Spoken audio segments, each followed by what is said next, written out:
The sun was setting, painting the sky with a deep orange that gradually faded into shades of purple and blue. I was standing on the porch of my house, gazing at the landscape I knew so well, but in that moment, it felt different. A gentle breeze carried the scent of flowers and the promise of a new day. But I couldn't shake the tightness in my chest. The rivalry between the Harrisons and the Montgomerys had always been a part of my life, like a constant shadow that overshadowed any chance of freedom. Freedom, I thought. What would that even be? A true love, far from the intrigues and grudges our parents harbored. I sighed, recalling the stories I'd heard since childhood about how our ancestors had fallen out, how a simple misunderstanding between them had turned into an unbridgeable chasm between our families. "Abigail," my mother called, interrupting my daydreams. "Come on, dinner's almost ready. I'll be right there, Mom," I replied, but my gaze was still lost on the horizon. The sky was gradually darkening, and I wondered if I would ever find someone who could make me feel free, even if just for a moment. "Abigail, are you all right?" my mother insisted, noticing my distraction. "Yes, I'm fine. Just thinking." I tried to mask the turmoil within me. The truth was, I dreamed of something beyond the expectations my family imposed. I wanted to know what lay beyond the boundaries of the rivalry. What if I fell in love with someone outside the circle that had been imposed on me? What if that someone was a Montgomery? The thought filled me with both fear and excitement. Meanwhile, on the other side of town, Daniel Montgomery was at a party celebrating his family's traditions. He felt like a stranger in his own home, a pawn in a game he never chose to play. The family rituals were as heavy as the chains that bound him. He watched the happy faces around him, but felt that the joy was just a mask. "Daniel," his father called in an authoritative voice, "come here and meet the new partner in our business." "Yes, father," Daniel replied, trying to hide his frustration. As he approached, he saw a group of childhood friends, all sharing laughs, all happy to follow the path their families had laid out. "Are you okay, Daniel?" one of the friends asked, noticing the distant look on his face. "I am fine. Just thinking about a few things," he replied, unsure if he should open his heart. Daniel wondered if he would ever have the courage to break free from the traditions that oppressed him. Sometimes he dreamed of finding someone who would help him escape, but with a quick thought, he remembered the rivalry between the families. What would happen if he fell in love with a Harrison? The weight of expectation was crushing, and he didn't know if he could bear it. And as if fate were conspiring, our paths crossed at a local cafe that afternoon. I had decided to go there to clear my mind, and as I walked in, I felt the vibrant energy of the place. The aroma of fresh coffee mingled with the soft sound of conversations and laughter. That's when our eyes met. He was sitting at a table in the corner, and for a moment, the world around us disappeared. Time stood still, and all I could see was him. The intensity of his gaze made me feel a connection I never knew existed. Daniel looked as lost as I was, but there was something in his smile that brought me an inexplicable warmth. "Hi," he said, breaking the silence that surrounded us. "Hi," I replied, feeling my heart race. "We haven't met, but you're a Harrison, aren't you?"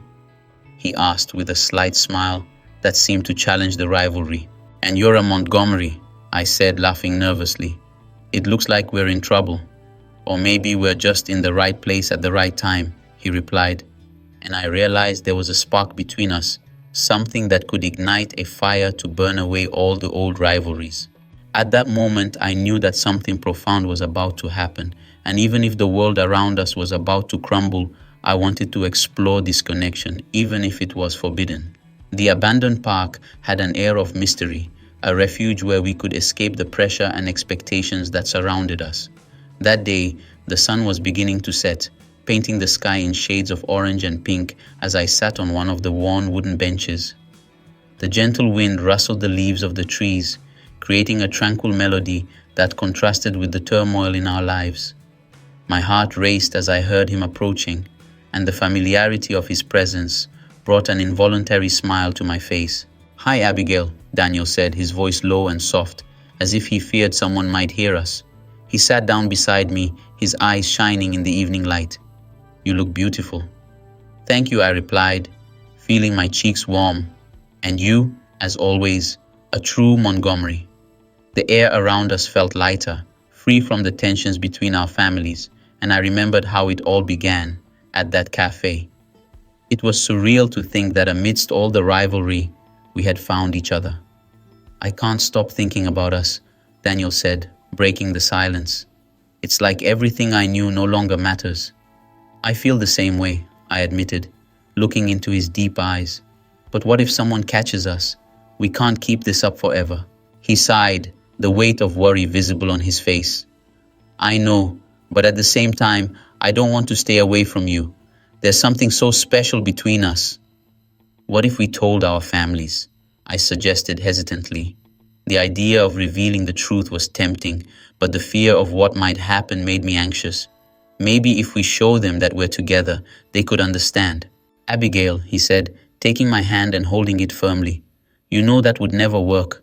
Our families are so deeply rooted in this rivalry that the truth would only bring more pain. Silence fell between us, and I looked down at the ground, thinking about how different our lives were. I desperately wished for a future where we could be happy together, but the shadow of our family's history seemed like an insurmountable barrier. We need to be careful, Daniel continued, his gaze serious. Our friends and families are already starting to get suspicious. If they find out, everything we've built could fall apart. So what do we do? I asked, my voice trembling with uncertainty. Run away? Live in hiding forever? No, that's not what I want, he responded quickly. But we need to find a safer place to meet, somewhere we can be ourselves without fear. Like the old library, I suggested, remembering the place I had always loved. It's a quiet spot, full of books and stories. No one would think to look for us there. Perfect, Daniel smiled, his face lighting up with the idea. We can meet there tomorrow night. I promise it will be a special place for us. As we spoke, the tension of the situation began to dissipate, and hope blossomed in my heart. The love we shared was strong enough to challenge everything, and I knew that despite all the difficulties, we were willing to fight for it. Night fell over the park, and the darkness began to envelop our little refuge. The stars sparkled in the sky as if they were rooting for us. Daniel leaned closer, our faces almost touching, and I could feel his warmth. I don't know what the future holds for us, he murmured, but I want to face it by your side.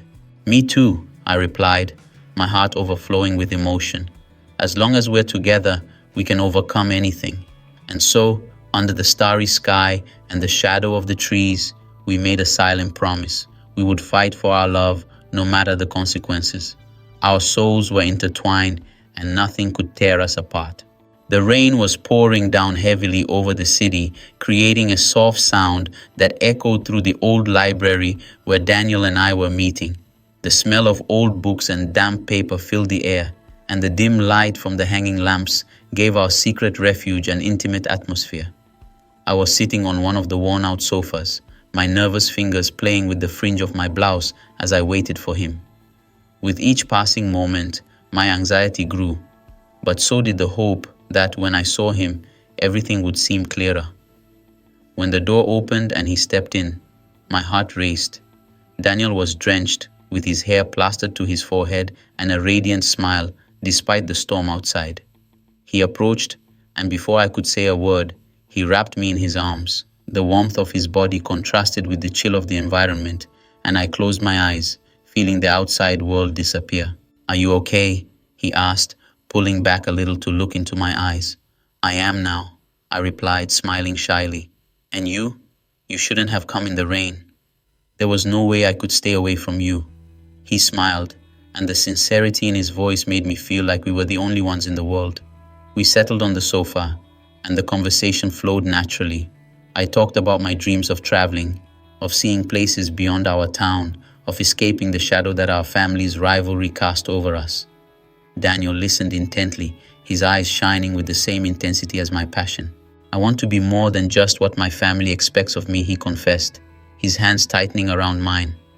I want to live, Abigail. I want to build my own future. And what if we could do that together? I asked, my heart racing with the idea. Someday, far from all of this. He hesitated for a moment, and his expression changed. It was a mix of hope and fear. I want that. I really do. But what if we can't make it? What if our parents' rivalry destroys us? We can let them decide our fate, I replied, my voice firm. We have to fight for us, for our love. We can live in fear forever. Danielle looked at me with intensity. Then let's promise that one day we'll find a way to be together. No secrets, no fear, just us. I promise, I declared, feeling a wave of determination. We'll find a way. But as we shared our dreams, the sound of footsteps approaching the library made my heart stop.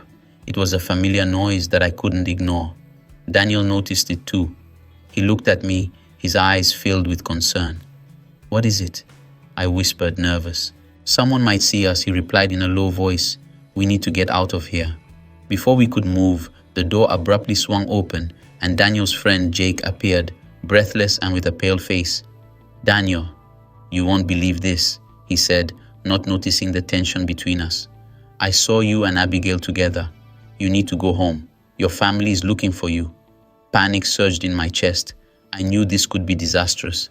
Daniel grabbed my arm, his expression twisting with worry. What do you mean? He asked, his voice trembling. They found out you're meeting with her. The situation is tense. The Montgomery family heard rumors, and they are furious. Those words echoed in my mind. The thought that our love could spark even more conflict between our families terrified me. Jake, we need a plan, Daniel said, the determination returning to his eyes. We have to be careful. We can't let them tear us apart, I added, adrenaline coursing through my veins. With that, we left the library, the weight of what was to come hanging over us. We knew that the storm wasn't just outside, but also within our families. And with every step we took, the reality that we were about to face something much bigger became increasingly clear. The love we shared was about to be tested in ways we had never imagined. The night was heavy, the air thick with tension and fear. Shadows danced on the streets of the small town, reflecting the turmoil in the hearts of its inhabitants. Daniel and I had planned to meet, but the hostile atmosphere made it impossible to relax. The Harrison and Montgomery families were on the brink of war, and I could feel the pressure building with each passing minute. As I walked to our meeting place, my heart pounded erratically. The old library, once a refuge of knowledge and dreams, now felt like a potential battleground. When I finally arrived, Daniel was already there, his slender figure standing out under the dim light of the lamp hanging by the entrance. He saw me, and his eyes shone with a mix of relief and concern. Abigail, are you okay? He asked, stepping closer and holding my hands firmly. I'm scared, Daniel. The town is on fire and I don't know what's going to happen. My voice trembled, but I tried to stay strong. He looked deep into my eyes, searching for the courage I was trying to convey. We need to be quick. We can't let ourselves get caught. His expression was serious, but there was a spark of hope that made me want to believe that everything would be all right. We decided to hide in the library, a place that had always offered us a certain comfort. The shelves filled with dusty books held secrets and stories that seemed distant in this chaotic moment. We found a secluded corner where the shadows protected us. Do you remember the last time we were here? Daniel asked, a sad smile on his lips. Yes, when we talked about our dreams. I wanted to travel, see the world, I replied, recalling the lightness we felt back then, before everything turned into a nightmare. And I wanted to be free, far from all this stupid rivalry. He took a deep breath, as if trying to absorb the essence of the moment, even amidst the chaos. The silence that followed was interrupted by distant screams. My heart raced. The attack had already begun. I knew we didn't have much time. Daniel, we need to go. My voice almost failed. We can't stay here. He nodded, his expression turning serious. Let's go. We need to find a safe place. As soon as we left the library, the scene unfolding in the streets was desolate. Groups of men, members of both families, were facing off, fury etched on their faces. Fear turned to despair when I saw a familiar figure among the aggressors. It was my brother, Thomas, wielding a bat with rage in his eyes. "Abigail!" he shouted, but before I could respond, Daniel pulled my arm, trying to get me away. "We can't stay here," he repeated, and I knew he was right. As we ran, the noise of the confrontations grew louder. Chaos surrounded us, and soon we found ourselves in a side street, away from the confusion, but not from the tension. The voices and shouts echoed like a symphony of despair. "We need a plan," Daniel said, panting. "What do you suggest?" I asked, looking around, trying to find a solution. "We should separate for a while. That way, if they catch us, at least one of us can escape and warn the others." His expression was grim, but there was determination in his eyes. "No, I can't be without you," I protested. The thought of being apart from him was unbearable. "Abigail, there's no other choice," he said, holding my face between his hands, forcing me to look into his eyes. "I promise I'll find a way for us to reunite. We need to be smart." The pain in my heart intensified, but I knew he was right. With one last kiss, a gentle touch that seemed to eternalize those seconds, we parted. I disappeared into the shadows while Daniel took another path, our destinies now separated, but with the hope that amidst the chaos, there would still be a chance for us to meet again. Fear accompanied me, but the love we felt for each other was the only thing keeping me standing. The night was cold and heavy with tension when I arrived at Lucas' house, my childhood friend. The grief and desolation I felt inside were hard to hide, but Lucas always knew how to calm me. He opened the door with a smile, which quickly faded when he saw my state. "Abigail, what happened?" he asked, concern written all over his face. I walked in and collapsed on the couch, covering my face with my hands. I couldn't stop thinking about Daniel. The last moment I spent with him was etched in my mind, a flash of happiness amidst the chaos. I just wanted to know if he was okay. I don't know where he is, Lucas. I can't stop thinking about what happened. My voice came out shaky, and tears began to slide down my face. Lucas sat beside me, wrapping an arm around me. He had always been like a brother to me, someone I could trust. "He'll be all right, Abigail. You know Daniel is strong. He always has been," he said, trying to comfort me. "But what if he's not? What if they hurt him? The rivalry between our families just keeps getting worse, and I can't handle it." The words came out in a rush and the pain overflowed. Lucas sighed, looking at the floor as if he was thinking about something important. "Listen, I know the situation is complicated, but you need to stay strong. You and Daniel, this is bigger than the rivalry. It's what matters," he said firmly. "And how are we supposed to deal with this? Our families will never accept it." I stood up, starting to pace back and forth, nervous. "I can't just sit here while he's in danger." "You're not alone, Abigail. We're in this together," he replied, standing up as well. "If you need help finding him, I'll help." I thanked Lucas with a glance, but my heart was heavy. I wished the situation were different, that I could just run to Daniel and tell him I loved him without worrying about the consequences. The sound of the phone pulled me out of my thoughts. It was a text message, and my heart raced when I saw it was from Daniel. "I'm safe. Hiding. I can't say much, but I'm thinking of you." A wave of relief washed over me, but it was quickly followed by a surge of worry. He was hiding, which meant the situation was much worse than I had imagined. I quickly replied, "I'm thinking of you too. We need to meet, but it's dangerous." Lucas looked at me curiously as I typed, and I paused to explain. "It's Daniel. He's hiding, but he's safe. He said he's thinking of me." "Great. That's a good sign." Lucas smiled, but his expression soon turned serious again. "But now what? What are you two going to do?" "I don't know, but we need to find a way to communicate." The thought of Daniel making promises, of us being together someday, gave me courage. I couldn't let fear tear us apart. "Lucas, can you help me come up with a plan? We need a safe place to meet, away from everyone."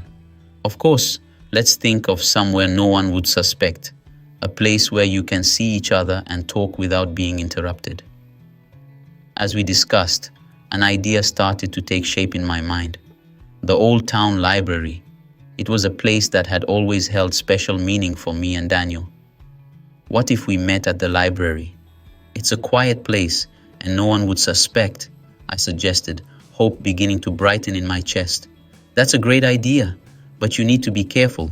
If they find you, they could figure it out. I know, but I can't just stay here waiting. I need to see him, Lucas. Then let's do it, but with caution. Promise me you'll be careful. I promise. I took a deep breath, feeling a mix of fear and determination. Daniel and I would make it through this. Our story wouldn't end here. The sun was setting, painting the sky a vibrant red as the tension in the town seemed to reach its peak. I couldn't take my eyes off the chaos spreading through the streets. The rivalry between the Harrisons and the Montgomerys, which for so long seemed like a game of shadows, had now turned into an open battle. The smell of fear and anger hung in the air, and my heart raced with every shout that echoed in the distance. "Abigail!" I heard a familiar voice. It was my friend Laura, who hurried toward me. "Have you seen what's happening? It's madness." "I know, Laura. It's all because of Daniel," I replied, feeling the knot in my stomach tighten. "We have to do something." "But what can we do? They're fighting and it's only going to get worse." Laura looked at the chaos, her eyes filled with concern. "We have to find Daniel. He needs to know we're in this together." I spoke with determination. I knew the love we shared was stronger than any rivalry. We just had to find a way to be together. As we ran toward the town center, the scene unfolding was terrifying. Members of both families were clashing, shouting, and attacking each other. I could see familiar faces, people I had grown up with, now consumed by anger. And in the midst of it all, the only thing I could think about was Daniel. Finally, I found a space to breathe and pulled Laura to a safer corner. "We need a plan. If we can meet with him, maybe we can stop this." "Are you sure he'll want to see you? Things are really complicated." Laura hesitated, but the determination in my eyes convinced her. "I don't have a choice. I love him, and I'm not going to leave him alone in this chaos." And so, we headed toward the place where we used to meet, the old library. I knew Daniel would think of it too. The place had always symbolized our refuge, a space where we could just be ourselves, far from all the conventions and rivalries. When we arrived, I noticed the library was partially destroyed, the windows shattered and the bookshelves toppled, a reflection of our town in ruins. But hope still burned in my heart. "Daniel!" I called out, but my voice barely echoed in the heavy silence. Then I heard a familiar sound, a soft footstep behind me. I turned quickly, and there he was, Daniel, with a worried but determined look. "Abigail!" He ran to me and pulled me into a tight embrace. I was so worried. "Are you okay?" "I am now that I'm with you," I replied, feeling tears stream down my face. "We have to do something about this. We can't let our families destroy everything we love." Daniel nodded, his eyes filled with determination. "You know, all this started because of a secret. Someone is manipulating this rivalry, and we need to expose the truth." "But who? Who could be so cruel?" I asked, remembering the stories I had heard throughout my life. "My father and yours." He hesitated, then continued. "They've always blamed each other, but what if there was something more? What if one of them was behind this entire rivalry?" The revelation hit me like a lightning bolt. "You're saying they might have fueled this to keep their power? To keep us apart? We need to rally the people. The town needs to know the truth. If we can do that, maybe we can end this madness." And so, amidst the chaos, we decided to act. With the help of Laura and a few friends, we began to spread the word. We gathered the townspeople who were tired of seeing their lives torn apart by an old and senseless rivalry. When the truth was revealed, a wave of outrage echoed through the town. People began to question everything they knew, and the anger that was once directed at us now turned toward those who had truly instigated the rivalry. With the town's support, we finally reunited, and together we walked toward the future. The love we shared became a light in the darkness, and the truth, a powerful weapon against hate. Daniel held my hand, and together we decided to rebuild our lives, showing that even in the midst of the storm, love is capable of prevailing. As we reach the end of this emotional journey, we want to thank you for accompanying us in this story full of love, resilience, and discovery. The stories we tell aren't just about characters, they're about life itself, about the challenges we all face and the choices that shape our destinies. Each story is a reflection of our own human experience, reminding us that even in the darkest moments, there is always a light to be found, a truth to be revealed. Love, truth, and courage are powerful forces that can overcome any adversity, and we hope that by listening to our stories, you find inspiration to reflect on your own life. If this story touched your heart, we invite you to subscribe to our channel and follow all the stories we have to share on Radio Life Stories. Together, we will continue to explore the depths of the human soul and discover what it truly means to live. Remember, life is made of moments, choices, and most importantly, love. May we always choose with our hearts and follow the path that leads us to truth and peace.